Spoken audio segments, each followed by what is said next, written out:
దేశవ్యాప్తంగా చర్చనీయాంశంగా ఉన్నటువంటిది చంద్రబాబు స్కిల్ డెవలప్మెంట్ కేసులో 17A వర్తిస్తుందా లేదా అనేటటువంటి అంశం. అన్ని రాష్ట్రాలకు సంబంధించిన ముఖ్యమంత్రులు, మాజీ ముఖ్యమంత్రులు, పార్టీ అధినేతలు కూడా భవిష్యత్తులో వాళ్ళకు కూడా ఆటంకంగా ఉన్నటువంటి నేపథ్యంలో ఈ విషయం పైన ఈ యొక్క సెక్షన్కి సంబంధించి ఏదైతే సుప్రీంకోర్టు స్క్వాష్ విషయంలో ఎలా వ్యవహరించబోతుంది, ఎలాంటి తీర్పు ఇవ్వబోతుంది అనేటటువంటిది ఉత్కంఠ ఇంకా కొనసాగుతూనే ఉంది.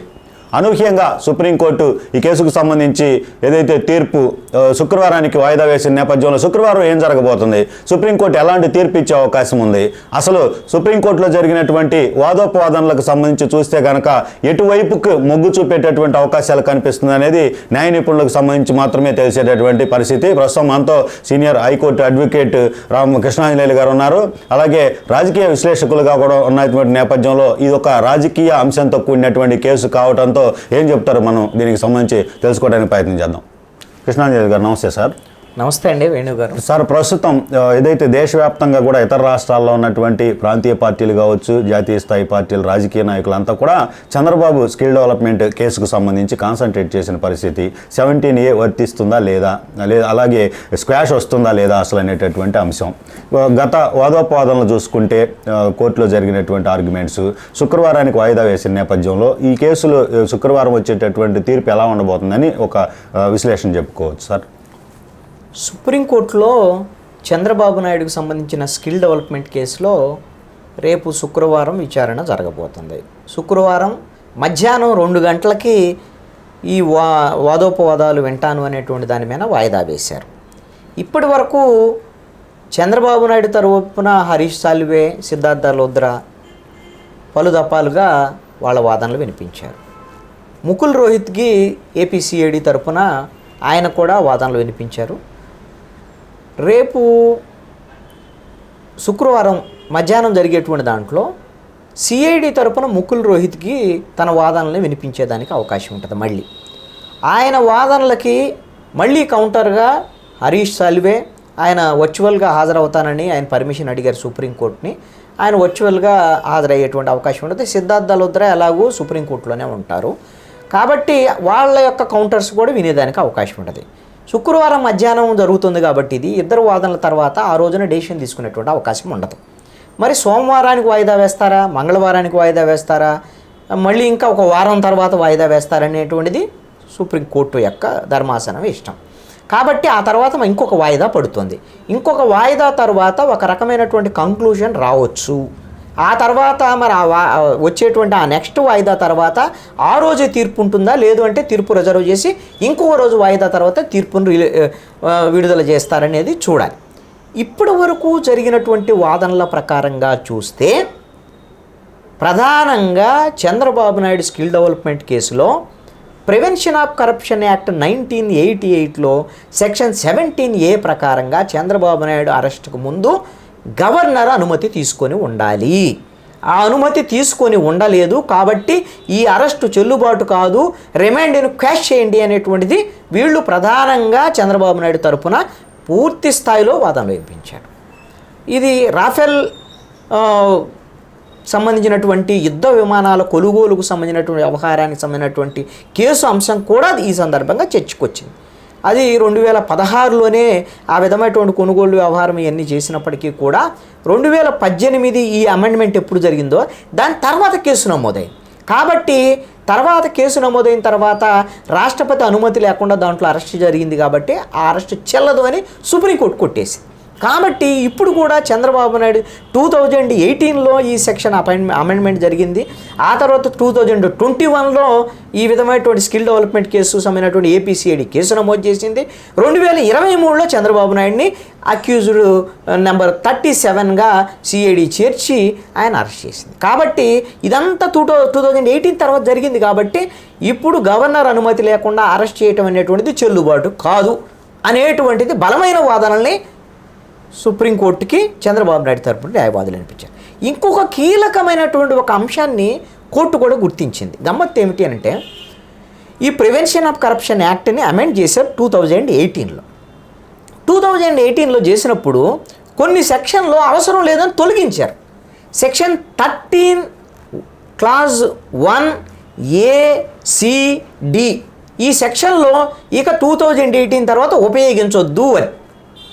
అసలు గమ్మత్తు ఏంటంటే చంద్రబాబు నాయుడు మీద 2021లో నమోదైనటువంటి ఈ ఎఫ్ఐఆర్లో ఈ సెక్షన్ల కింద కూడా కేసు పెట్టారు.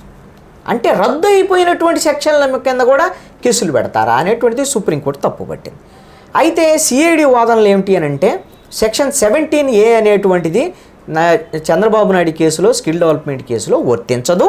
ఇది 2018కు ముందే ఆల్రెడీ 2018 జులైలోనే దీనికి సంబంధించినటువంటి ఎన్ఫోర్స్మెంట్ డైరెక్టరేటు ఈ డిజైన్ టెక్ మీద జిఎస్టీ ఎగ్గొట్టారు అనేటువంటి దాని మీద పూణేలో దీనికి సంబంధించినటువంటి దాన్ని గుర్తించి దాని మీద ఆంధ్రప్రదేశ్ ప్రభుత్వానికి రాయటము, అప్పుడు దాని మీద ఎంక్వైరీకి సంబంధించినటువంటి వచ్చినటువంటి ఆ కాగితాలు వ్యవహారం అవన్నింటిని కూడా సుప్రీంకోర్టుకి సమర్పించారు సిఐడి వాళ్ళు.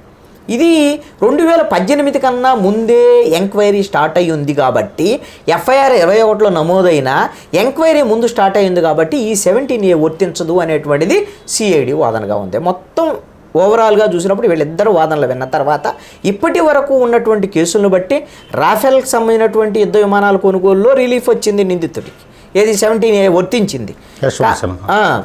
అదేవిధంగా యడ్యూరప్ప కేసు కర్ణాటకకు సంబంధించినటువంటి యడ్యూరప్ప మీద కూడా అక్కడ లోకు అదాలత్ సంబంధించినటువంటి అక్కడ లోకాయుక్తలో నమోదైనటువంటి అవినీతి ఆరోపణల మీద ప్రివెన్షన్ ఆఫ్ కరప్షన్ యాక్ట్ కింద పెట్టారు. కానీ దాంట్లో గవర్నర్ అనుమతి తీసుకోలేదని సుప్రీంకోర్టు యడ్యూరప్పకి రిలీఫ్ ఇచ్చింది. మరి ఇలాంటి కేసులు ఇలా ఉన్నాయి కాబట్టి చంద్రబాబు నాయుడికి ఈ కేసులో ఎట్టి పరిస్థితుల్లో కూడా రిలీఫ్ వచ్చేటువంటి అవకాశం ఉంటుంది. నేను ఈ వాదనలో జరిగినటువంటి తీరును బట్టి చూస్తే చంద్రబాబు నాయుడు స్కిల్ డెవలప్మెంట్ కేసులో 17A ప్రకారంగా చంద్రబాబు నాయుడు రిలీజ్కి అవకాశాలు 90% ఉన్నాయని నేను అనుకుంటున్నాను. మీకు ఇదే సమయంలో గతంలో నేను మాట్లాడిన సందర్భంలో 50% ఛాన్సెస్ ఉన్నాయి చంద్రబాబు నాయుడు రిలీజ్కి అనేటువంటి దాని మీద. కానీ 90% 17A అనేటువంటిది వర్తిస్తుంది చంద్రబాబు నాయుడికి. సుప్రీంకోర్టులో విముక్తి జరగబోతోంది ఈ కేసు నుంచి, స్కిల్ డెవలప్మెంట్ కేసు నుంచి. కానీ చంద్రబాబు నాయుడు రాజమండ్రి సెంట్రల్ జైలు నుంచి రిలీజ్ కాడు. ఎందుకు కాడు? దీనికి కారణం ఏమిటంటే ఈ విధమైనటువంటి రిలీఫు ఈ కేసులో ఎక్కువ రోజులు చంద్రబాబు నాయుడిని జైల్లో పెట్టగలిగినటువంటి పరిస్థితులు ఉంటాయి అని జగన్మోహన్ రెడ్డికి కూడా తెలుసు. ఎక్కువ రోజులు లోపల పెట్టి ఉంచలేం కాబట్టి వాళ్ళ శక్తి మేరకు దాదాపుగా ఇప్పుడు 33 రోజులు ఉంచారు. నేను చెప్తున్నాను, ఇది 20వ తేదీ వరకు సుప్రీంకోర్టులో ఈ కేసులు వాదోపవాదాలు కొనసాగి తీర్పు రావడానికి 20వ తారీఖు వరకు పట్టొచ్చు. అంటే మీరు గమనిస్తే సుమారుగా 50 రోజులు 50 రోజులు దీంట్లో ఈ కేసులో లోపల పెట్టాడు. ఈ మధ్యలో ఏం జరుగుతుంది అంటే 3 కేసుల్లో చంద్రబాబు నాయుడు మీద ఆల్రెడీ ఆయన హైకోర్టులో యాంటిసిపేటరీ బెయిల్ కేసాడు, హైకోర్టు కూడా కొట్టివేసింది. దాంట్లో నాట్ టు అరెస్ట్ రిలీఫ్ కోసం ఈ రోజున చర్చలు జరుగుతున్నాయి హైకోర్టు. వీటిల్లో రిలీఫ్ రాకముందే ఏం చేశారు అని అంటే, ఒకటి అంగళ్ళ కేసు అత్యాయత్నంకు సంబంధించినటువంటి నమోదు, ఫైబర్ నెట్కు సంబంధించినటువంటి కేసు, అదేవిధంగా రిగ్ రోడ్ అలైన్మెంట్ కేసు. ఈ మూడిట్లో ఏసీబీ కోర్టులో ప్రిజనర్ ట్రాన్సిట్ వారెంట్కి సంబంధించిన పీటీ వారెంట్లు తీసుకోబోతున్నారు. ఆల్రెడీ మూవ్ చేశారు. దాని మీద డిస్కషన్స్ ఏసీబీ కోర్టులో జరుగుతాయి. ఎప్పుడైతే సుప్రీంకోర్టులో తీర్పు చంద్రబాబు నాయుడుకి అనుకూలంగా వచ్చిందో అప్పటికల్లా పీటీ వారెంట్లు రెడీ అయిపోతాయి. ఒక్క కేసులో పీటీ వారెంట్ వస్తే చాలు, వెంటనే తీసుకెళ్ళి రాజమహేంద్రవరం సెంట్రల్ జైలు సూపరింటెండెంట్కి ఈ పీటీ వారెంట్ సిఐడి వాళ్ళు ఇచ్చేసి ఈ కేసులో మేము అదుపులోకి తీసుకుంటున్నాం అన్నీ. దాంట్లో మళ్ళీ సిఐడి కస్టడీకి కడుగుతారు, కస్టడీకి తీసుకుంటారు. ఆయన మళ్ళీ కొద్ది రోజులు అదే రాజమండ్రి జైల్లో విచారిస్తాం. మళ్ళీ చంద్రబాబు నాయుడు ఆ కేసులో బెయిల్ తీసుకోవాలి. ఆ కేసు మళ్ళీ ఒక నెల 15 రోజులు నడిపిన తర్వాత మళ్ళీ ఇంకొక పీటీ వారెంట్ వేస్తారు. ఇదంతా ఒక ప్రొసీజర్ ప్రకారంగా స్క్రిప్టెడ్ బౌండ్ తయారు చేసేసుకొని ఎన్నికల వరకు చంద్రబాబు నాయుడిని జైల్లో ఉంచడానికి అన్ని రకాల ప్రణాళికల్ని జగన్మోహన్ రెడ్డి రూపొందించుకున్నాడు. అందుకు అనుగుణంగా ముందుకెళ్ళేటువంటి పరిస్థితులు అయితే కొనసాగుతున్నాయి. ఇక్కడ ఒక్క రిలీఫ్ కోసం చంద్రబాబు నాయుడు తరపున న్యాయవాదులు అయితే ప్రయత్నం చేయొచ్చు. ఈ స్కిల్ డెవలప్మెంట్ కేసులో రిలీఫ్ రావచ్చు అనేటువంటిది ఒక స్పష్టం. మరి మిగతా కేసులు ఇట్లా వరుసనే పెట్టుకుంటూ వెళ్ళారనుకోండి, ఇంకా చాలా పెడతారు. ఇది 10-12 కేసులు ఉన్నాయి. ఈ విధంగా ఈ 3 కేసుల్లో పీటీ వారెంట్లు అడుగుతున్నారు.